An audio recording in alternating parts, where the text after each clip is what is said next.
kwa watu wa kawaida wanaweza kuangalia mambo, tutaijaji kwa kuona idadi ya watu waliokufa, maana ni kubwa.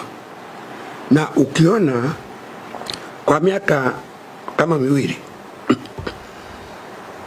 vyombo vya ulinzi na usalama vilikuwa vimeambiwa wajiandae kuja kusimamia mchakato wa uchaguzi uwe huru, haki na amani.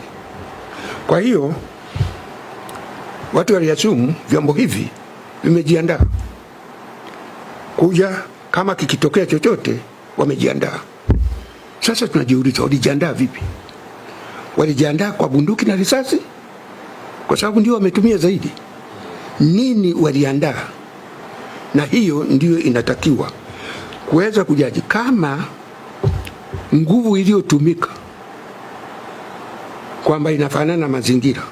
Hapa unashughulika na vijana ambao hawana silaha za kisasa, wewe una bunduki na risasi unaua.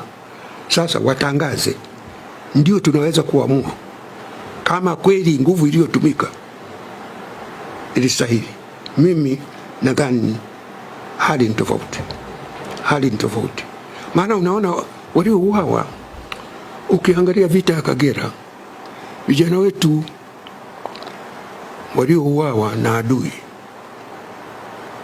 ukilinganisha na hizi figures zinazozungumzia sasa, hawa waliokufa ni wengi zaidi kuliko ile vita. Sasa ile tuliuawa na adui, hapa tunajiua sisi wenyewe. Hivi hawa polisi hakuna hata mmoja ndugu yake ameuawa? Hawa kwenye vyombo vya ulinzi na usalama hakuna yeyote, ama viongozi hakuna hata mmoja ambaye ndugu yake ameuawa? Mheshimiwa Warioba, umenukuliwa kabla ya uchaguzi mkuu ukionya jeshi kuhusishwa na masuala ya siasa. Na bado ni msimamo wangu. Nilipozungumza mwezi Disemba mwaka uliopita baada ya uchaguzi wa serikali za mitaa, na nikisikia walivyokuwa wanaandaa wanajeshi, nikasema tukihusisha vyombo vya ulinzi na usalama katika siasa tutapata matatizo. Na specifically nikasema jeshi la ulinzi lisije likahusishwa kabisa katika siasa. Sasa tunaona matokeo yake ya vyombo hivi kuhusishwa na siasa, lakini kubwa zaidi kwa vyombo hivi kuhusishwa kwa siasa vimegawanyika. Ndani ya vyombo hivi kuna mgawanyiko mkubwa.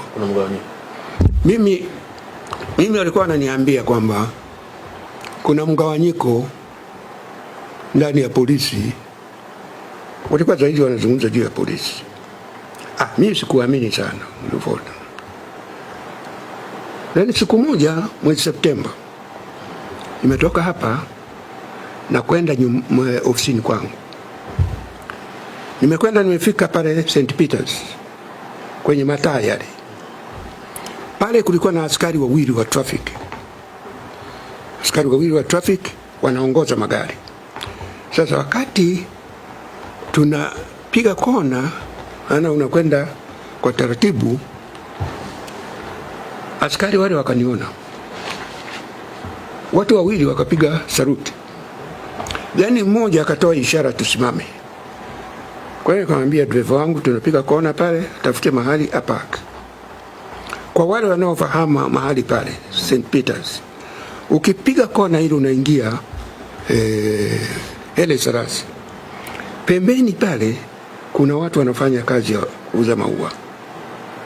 Kwa hiyo tukaenda tukasimama pale. Wala askari wote wawili wameacha kuongoza magari, wamekimbia wamekuja kwangu pale. Wamefika, wamepiga saluti, wamenisalimu na bila hata kuchelewa wakasema, mzee, tunashukuru tumekuona,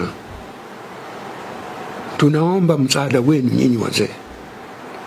Nasema wakati wote huu tulikuwa tunafanya kazi bila ubaguzi wa dini, bila ubaguzi wa kabila, lakini sasa siasa imetugawa imetugawa sana, tunafanya kazi kwa mazingira magumu. Sasa tunaomba msaidie ili hali irudi kama ilivyokuwa wakati wenu.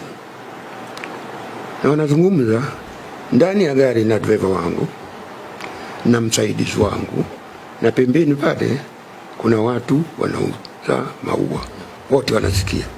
Yani ilinitisha kwamba askari hao wanaona wamepata nafasi ile bila hata kujali nani anasikia. Wamesema hivyo. Nilipokuja nilimwambia mama, nikasema mama, nimeogopa sana. Ukisikia kuna mgawanyiko katika chombo kinachotulinda unakuwa na wasiwasi.